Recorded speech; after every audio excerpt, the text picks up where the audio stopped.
Dear students, in continuation of the last video regarding fifth module, after dealing with the theories, we are going with the portions which are pending, which includes dividend theories. It's all about problems. Now, before getting into the dividend theory problems, we want to look into certain theoretical portions regarding dividend. There are certain legal aspects for dividend which is specified in the Companies Act 2013, not 1956, Companies Act 2000, Companies Act 1913.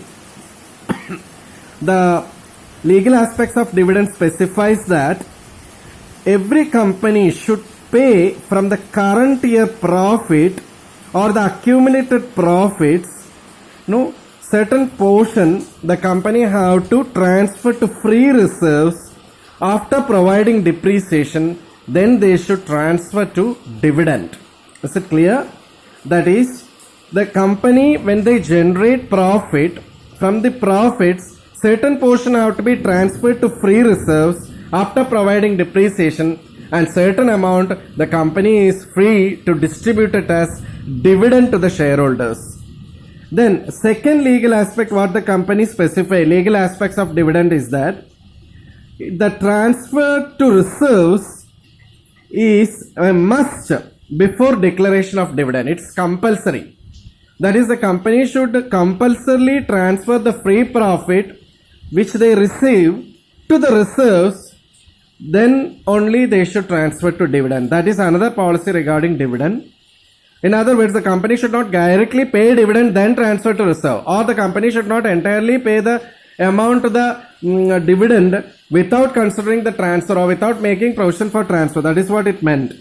Then another policy which is mentioned is that there are certain practices for the company like interim dividend have to be paid. In such cases, the interim dividend means the in between the financial year's dividend is interim dividend. Interim dividend should be declared which should not be higher than the average dividend declared by the company for the last 3 financial year. So interim dividend of the company should not be higher than the average of the last 3 dividend paid by the company in the consecutive financial year. That is another rule. Then if the dividend is not paid and it is due because of the loss position of the company, that amount, unpaid dividend, should be transferred as due amount to a particular unpaid dividend account.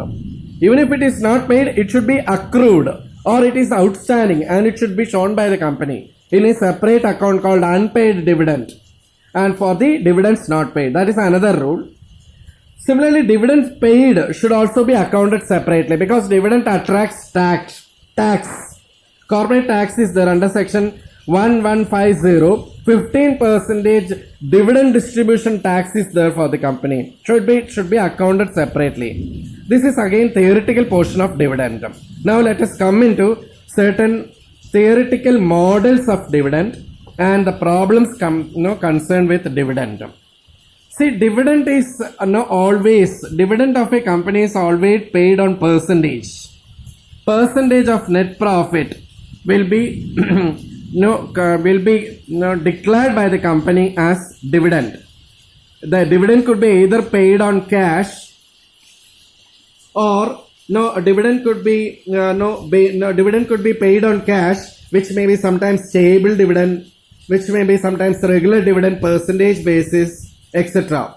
Okay, so in the dividend chapter we are not studying about what is the percentage of dividend or how we calculate the dividend. What we are studying here then, we are studying here the value of the company, how it affects when dividend is paid by the company. So I am again repeating, in dividend policy theories or models, we are not at all studying what is the percentage of dividend the company is giving or how the dividend is calculated, how this percentage, suppose if it is 10% dividend of net profit which is paid by the company, it is not this 10% how it is calculated we are studying. We are studying here how the value of the company will change or the market value of shares, present market value of shares will change if dividend is paid by the company. That is what we are studying under the dividend policy.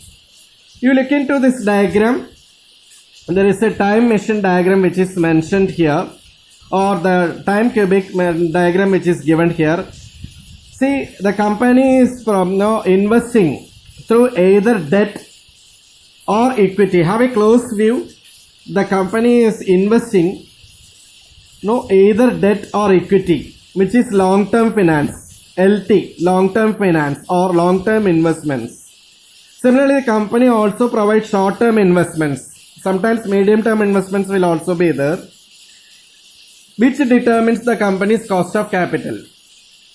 That is minimum rate of return company should get. What is cost of capital? Minimum rate of return the firm must earn on its investment where the value of shares remain unchanged. So it is based on the long-term investment and short-term investment. The cost of capital of the company is determined. Long-term investment we have to go through capital budgeting. Short-term investments is a chapter which we go through working capital.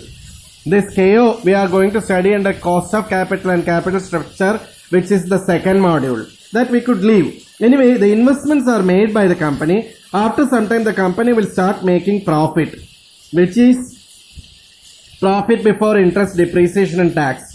From that, interest and depreciation and tax will be deducted.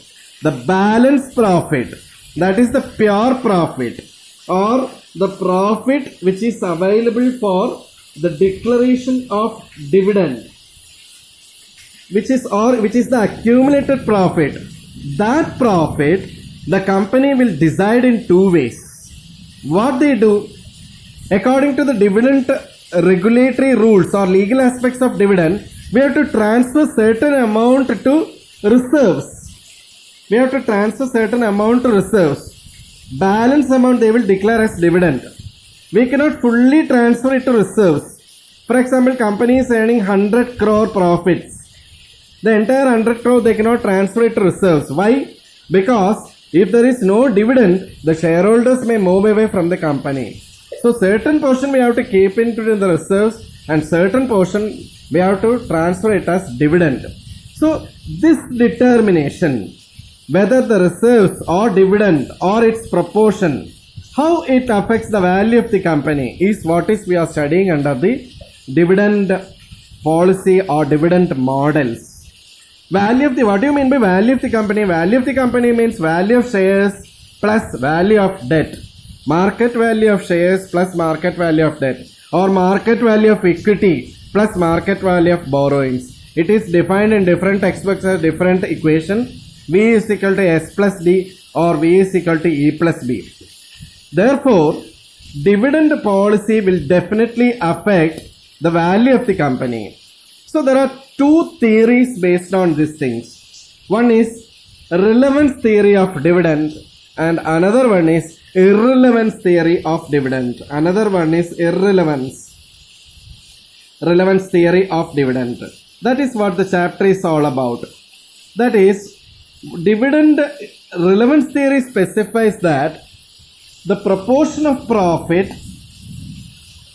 accumulated profits or profits, if we are distributing it as dividend to the equity shareholders or the preference shareholders, if you are distributing it as dividend, don't categorize the shareholders. If you are distributing it as dividend and the portion we are transferring it to reserves, okay, this may affect the value of the company. That is what theory of relevance specifies. If it affects the value of the company, what it means? If it affects the value of the company, it will definitely affect the present market value of shares. That is what the theory indicates. Okay. So there are two choices for the company. Either to maintain high payout ratio or to maintain low payout ratio. What do you mean by high payout ratio? Payout ratio means more paying or payment of dividend.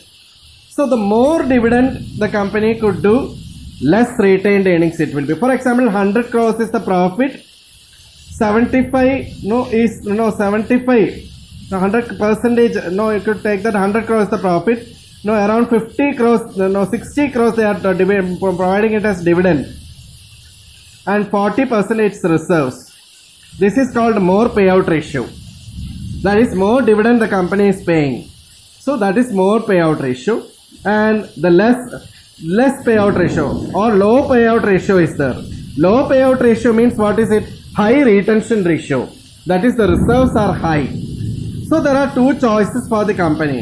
Either the company could go for payment of more dividend by keeping less retained earnings, or the company could go for paying less dividend and by keeping high retained profits or reserves.